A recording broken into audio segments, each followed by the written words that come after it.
Imagine this. You wake up one day and realize that your confidence isn't gone overnight. It's been leaking out of you, drop by drop, because of habits you never even noticed. Not the big failures, not the huge mistakes. Just small, silent things you do every single day. And they've been quietly destroying the strongest part of you, your belief in yourself. This is why this topic matters. Confidence isn't about standing tall in front of a crowd or faking a smile in the mirror. Real confidence is the foundation of your decisions, your relationships, your career, and even your peace of mind. Without it, you hesitate. You second guess. You let opportunities pass because you don't believe you deserve them. And the worst part? Most people don't lose their confidence in one big crash.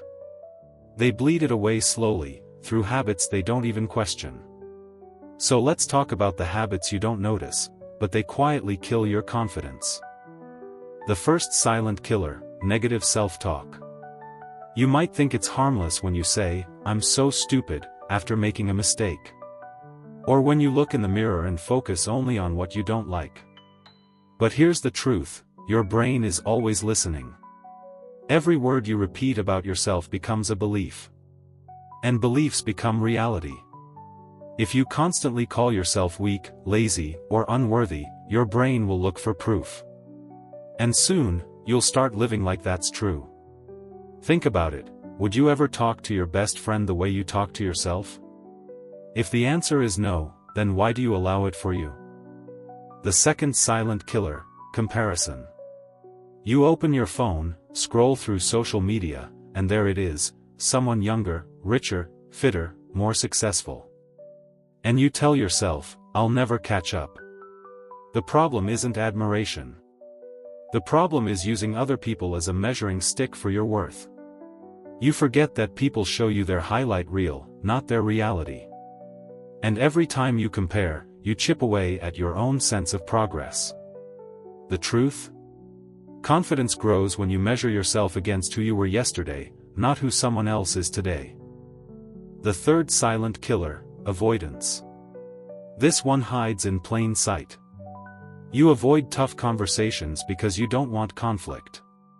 You avoid chasing that opportunity because you fear rejection. You avoid taking risks because failing feels unbearable. But every time you avoid, you send your brain one message: "I can't handle it." And that message rewires your identity. Confidence isn't built by avoiding challenges, it's built by facing them, even when your hands are shaking. Remember, fear doesn't shrink by running from it. It shrinks when you walk through it. And here's the fourth silent killer, perfectionism. On the surface, it looks good. You set high standards, you want everything just right. But here's the dark side, perfectionism convinces you that nothing you do is ever enough. You rewrite that email 10 times. You hold back from sharing your work because it's not ready. You beat yourself up over tiny flaws no one else even notices. Over time, perfectionism tells you, you're never good enough. And confidence cannot survive in that mindset. Done is better than perfect. Progress beats flawless. And courage matters more than polish. So what's the takeaway here? Confidence doesn't collapse all at once.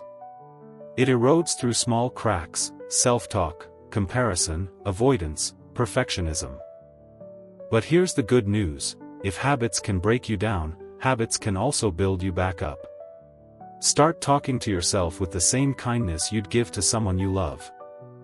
Compare only to your past self.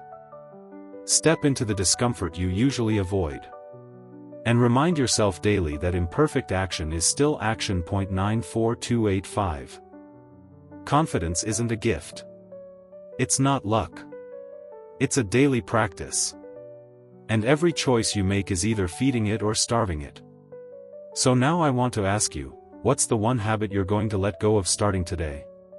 Drop it in the comments. Let this be your first step in taking your confidence back. And if this video spoke to you, make sure to hit like, share it with someone who needs it, and subscribe for more content like this. Because your confidence is worth protecting, and it starts right now.